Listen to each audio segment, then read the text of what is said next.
देश के इतिहास में दोस्तों बहुत से प्रधानमंत्री आए हैं और गए, लेकिन इतनी अजीबोगरीब बातें आज तक किसी प्रधानमंत्री ने नहीं करी। ये जो गोल्ड है बहनों का, गोल्ड ले लेंगे। अच्छा, कभी कहते हैं कांग्रेस आपका मंगलसूत्र छीन ले जाएगी, तो कभी कहते हैं मटन बनाकर कांग्रेस मौज कर रही है। मटन बनाने का मौज ले रहे हैं, क्या वो देश के लोगों को चिढ़ाना चाहते हैं। मम्मी ये देखो मुझे चिढ़ाना चाह रहे थे, 4 साल के बच्चे हैं क्या देश के लोग जो चिढ़ाना चाहेगा उन्हें कोई।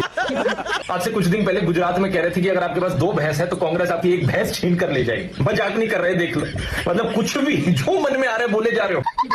और भैंसों की इतनी फिक्र है तो देश की सबसे बड़ी बीफ कंपनी से क्यों चंदा लेते हो करोड़ों का? इस सज्जन को क्या तकलीफ है भाई? आज अपने भाषण में कहते हैं कि नवीन पटनायक ओडिशा के जिलों के कैपिटल के नाम नहीं बता सकते। आप उड़ीसा के जिलों के नाम बोलिए और जिलों के कैपिटल के नाम बोलिए। बताओ भाई, जिलों के कब से कैपिटल होने लग गए?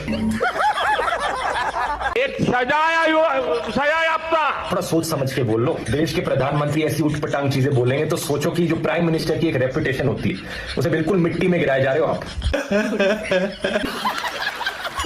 यार अब तो हद ही कर दिए। इंटरव्यू में कहते हैं कि महात्मा गांधी को गांधी मूवी आने से पहले कोई जानता ही नहीं था। कोई नहीं जानता, मैं आपको नहीं। पहली बार जब गांधी फिल्म बनी तब दुनिया में क्यूरियोसिटी हुई, अच्छा ये क्या कौन है? अरे क्या मजाक लगा रखा है? 1930 की टाइम मैगजीन का पर्सन ऑफ द ईयर देख लो कौन था। महात्मा गांधी जी थे। 3 बार टाइम मैगजीन पर फ्रंट पेज पर उनकी फोटो छपी। बात तो सही है। अरे पूरी दुनिया जानती थी उन्हें 1930s 40s से ही, और कहते हो कि कोई जानता ही नहीं था। मतलब जानकारी नहीं है तो चुप बैठे रहो। मुझे तो हैरानी होती है सही में कि आज के दिन भी देश में कुछ ऐसे लोग बचे हैं जिन्हें लगता है कि एक ऐसा इंसान अभी भी देश का प्रधानमंत्री बनने लायक है जो ऐसी उठपटांग बातें करता है। इतनी अजीबोगरीब बातें हैं। अभी एक भाषण में कहा था कि संडे की छुट्टी जो है वो क्रिश्चियंस की वजह से होती है। ये तो लेटेस्ट न्यूज है। रविवार को छुट्टी होती है, हॉलीडे। तो ईसाई समाज हॉलीडे मनाता है, तो तब से रविवार परंपरा शुरू हुई। अब रविवार को हिंदुओं से जुड़ा हुआ नहीं है। कब हो गया ये? अरे तो क्या संडे की छुट्टी पर अब बैन लगाना चाहते हो? इससे पहले एक इंटरव्यू में कहते हैं कि मेरी माँ के गुजर जाने के बाद मैं कन्विंस्ड हूँ कि मुझे मेरी माँ ने पैदा नहीं किया।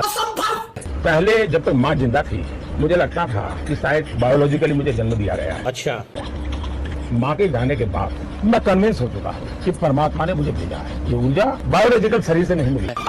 कोई भी मानसिक रूप से नॉर्मल इंसान ऐसी बातें करेगा क्या? मतलब सोच कर देखो, अगर आपका दोस्त ऐसी चीजें बोलने लग जाए, अब क्या आपको क्या लगेगा अपने दोस्त के बारे में?